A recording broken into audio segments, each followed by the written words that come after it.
on your smart speakers, on the website, on Instagram as well. And good to have you with us. And our guest this evening, joining Gordon, Tom and I on the show, fresh from completing Ironman Wales last weekend, it's Ricki Morgan from Tenby to tell us all about it. Ricki, how are you?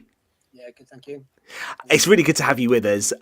This was Ironman number 9 for you, and number 6 at Ironman Wales. So talk us through how last Sunday went, because conditions weren't easy, were they?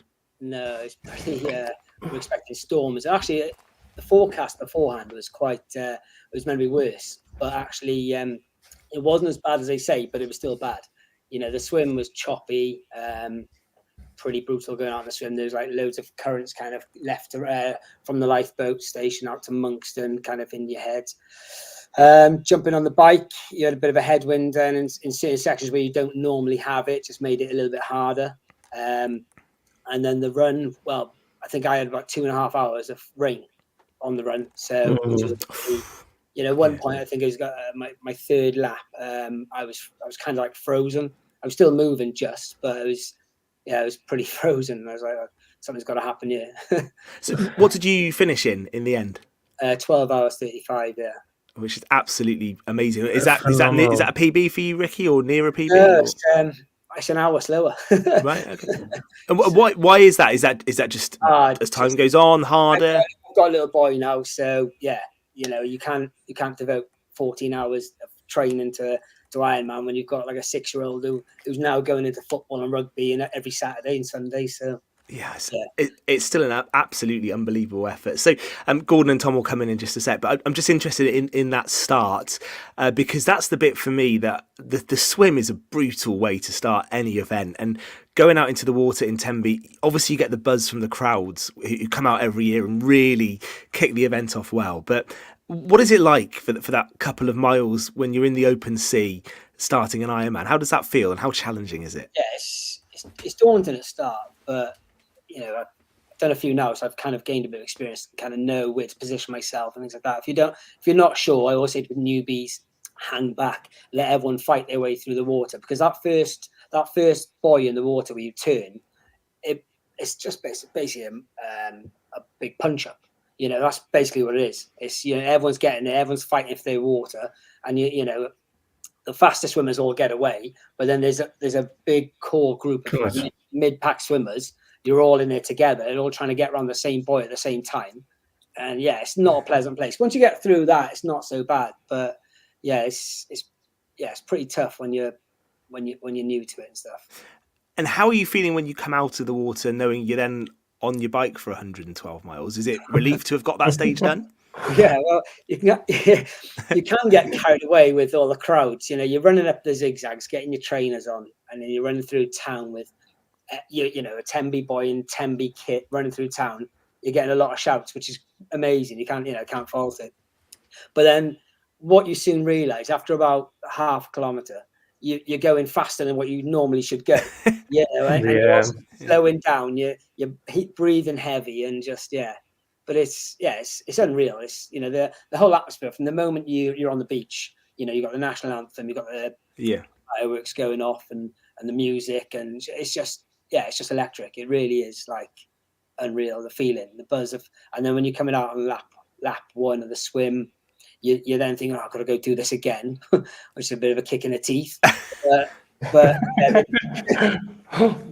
you're kind of going to do the second lap, and then once you've done that, you're like, right, because I'm not a great swimmer. Swimming is actually my weakest, if I'm honest. And I always say my race starts in T1, which is when I get to transition. So just get through the swim, and then I know I can enjoy the rest of the day, sort of thing. Yeah. 112 miles and 26 miles running is enjoy the rest of your day. Quickly, Ricki. Yeah, pretty much. What about when you go into the marathon stage? Because you said there you had 2.5 hours of rain, and obviously you're feeling it as well because you've just done the bike and you've done the swim. Are there parts in that marathon where you really have got to dig deep to kind of get through it when you're feeling like that? Is that the toughest part then? Just the mental battle? It is, yeah. Because if you do marathons, there's the runner's wall is like mile 18, 20, something like that. You hit a wall, your body just shuts down. there's nothing you can really do about it. It's the same with Ironman. At some point during the day, your body's going to want to shut down. You've got to kind of, it's mind games going on. You've got to kind of talk yourself through it. You know, lots of people kind of run walk certain sections. Lots of people have different tactics where they, you know, me, I just run as hard as I can for as long as I can, and then I die. I'm interested in where the wall came on the marathon. Was it around the time you were expecting? Yeah, probably around 13, 14 miles. It hit me. To, you know, the start of the third lap, I was in a bit of a bad way. I was like, oof, you know, you're regretting certain choices you've made and things. You know, nutrition hadn't gone as well as I'd hoped, sort of thing. And the start of the third lap, because it's a 4-lap course, was really the hardest. I was in a bit of a dark place there. You know, that's literally going through town. You're running past people who are still amazing. They're supporting you. But on the third lap, it's hard to kind of acknowledge them as best you can, even though you do try. It's just, you know, it's hard. And then it becomes an effort, doesn't it? Yeah. It does. It really does. Yeah. You know, you're going across like Narberth Road, for example, down by the doctor's surgery out towards New Hedges. It's a gradual climb, that road. It's just a long gradual climb for like 2 miles, 2.5 miles. You know, it's quite tough. You know, if you run it for the first time, fresh legs, you're like, oh, it's not too bad. But when you're after they've done a swim, the bike, and you've already done a half marathon ahead, it becomes pretty. You know, my Tenby manager, Gareth Newt, Assy, the football manager, he lives out right on that corner. He sits there every year and just gives me banter every time I go up that hill. How do you pull yourself back though when you're feeling like that at that stage? Do you have techniques that you know where your training kicks in, or you're telling yourself, "I've done this before, I can do this again"? Yeah, there are. There's sometimes when your legs are gone, your legs are gone. You know, there's nothing you can do. Whatever you can do, it's when you start feeling they're gone, it's probably too late. If that makes sense, you've got to keep getting nutrition in your body. You've got to keep drinking. You've got to keep, getting gels inside yourself, things like that. But I had a bit of an added bonus this year because one of my mates was about 10 minutes behind me on the run, and when I had that dark moment on lap 3, he clawed back to within about 2 minutes of me. So that spurred me on for the last lap. I've got to beat him. I've got to beat him. So he even turned around to me at one point and said, "Should we run together?" I was like, no. I'm not feeling very social at this point. That was Billy Connor from Tenby Aces. So it's quite funny. Yeah, go on, Gordon. Yeah, we've talking off air, Ricky. Obviously, what was your inspiration to stop playing football and then take up this mad thing called Ironman? I kind of stopped playing football when I was 32. It's only 90 minutes football, Rick, but 12 hours, whatever, just going through pure agony, what you're telling us. You seem to make out this is a good thing to do. I love it. I really do. But at the time, I'm regretting choices. But there's like when I was 32, 33, I just stopped playing football. I kind of had enough of that. And so did I, actually. We won't go down what reason. Well, we'll come to that.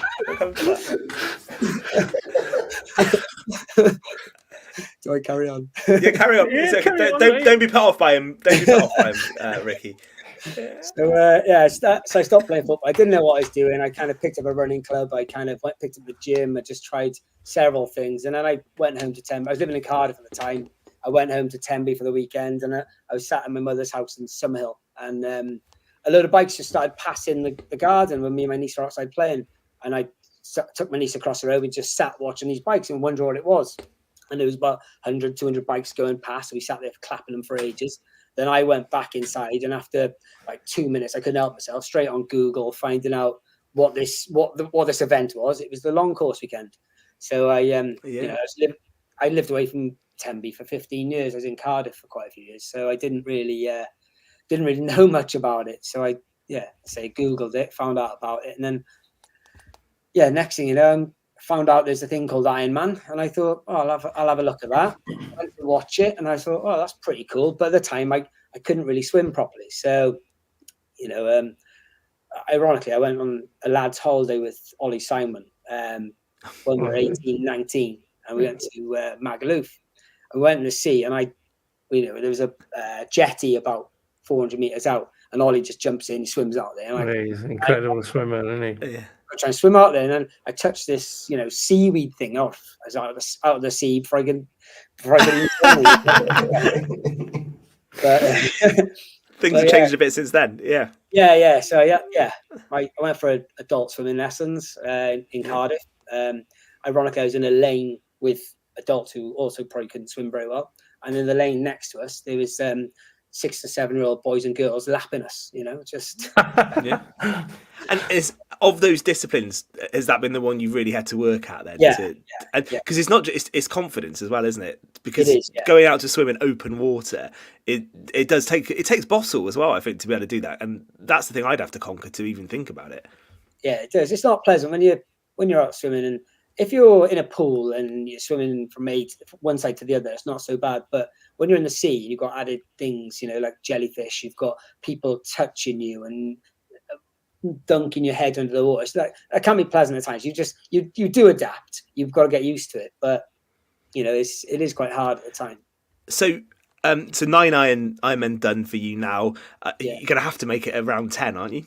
Yeah, definitely. Yeah. 6 of them have been in Wales. Where were the other 3? I did one in Germany back in July this year. That was in Challenge Roth. I did one in Copenhagen. That was in 2019, and I did one in Amsterdam in 2017. So yeah. And your background before Ironman, you were obviously triathlon, wasn't it?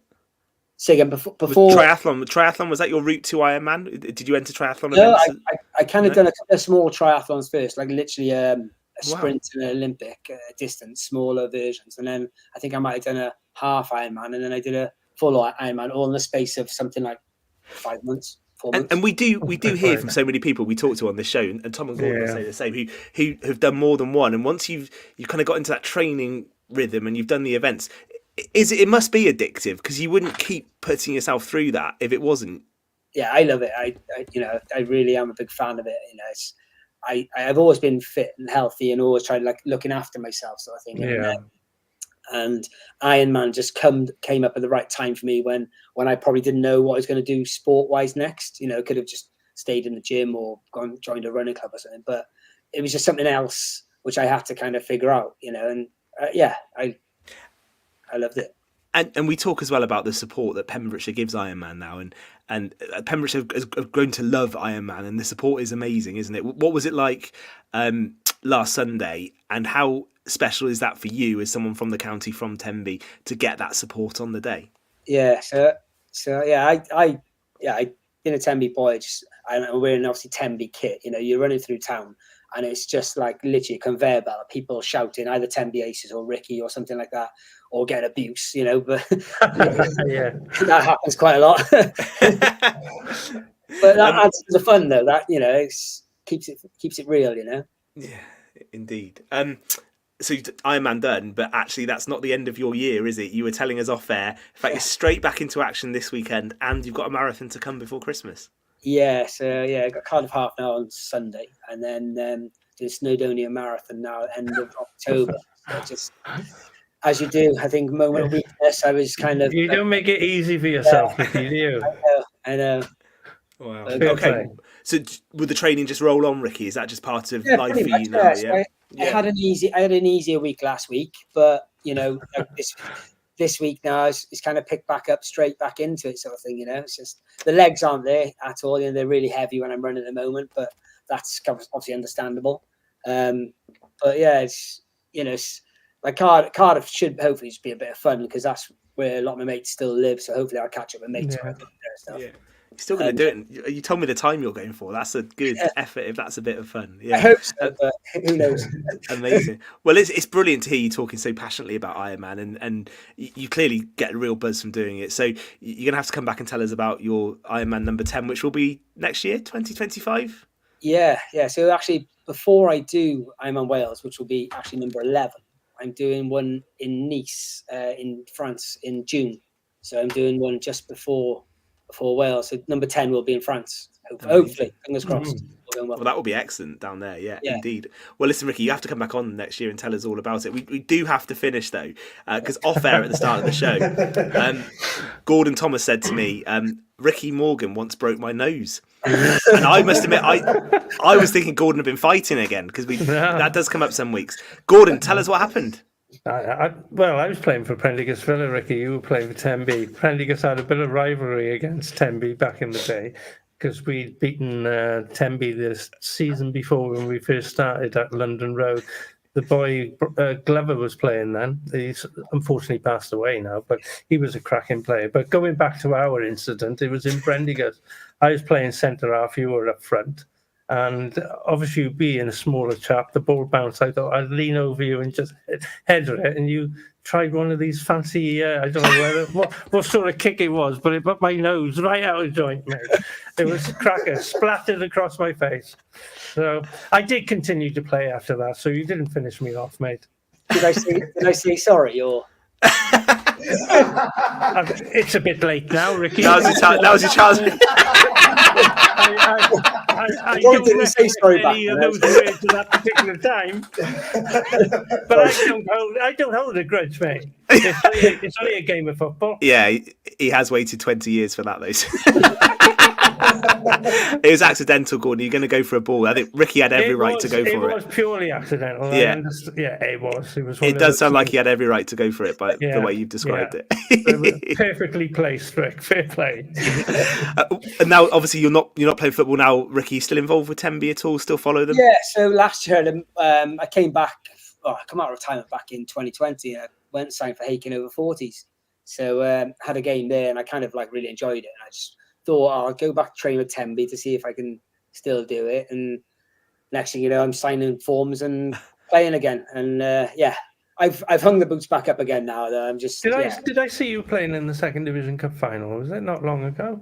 Was it? We were on the meadow. I'm sure you were playing. Yeah, we played Goodwick in the Senior Cup semi-final. That's it, the semi-final. Yes. I played right back, would you believe? Yeah, I do recollect you coming on or playing. Yeah. There we are. Well, listen, Ricki, it's really great to talk to you. So enthusiastic about what you do, which is always brilliant to hear as well. So well done on Ironman 9. Good luck for number 10 next year. And make sure you come back on the show and tell us all about it when you achieve that, because that will be absolutely brilliant. And yeah, Gordon's nose has just about recovered. Still there. Ricki, thank you very much indeed. We will come back for the final part of tonight's Pure West Sport in just a few moments.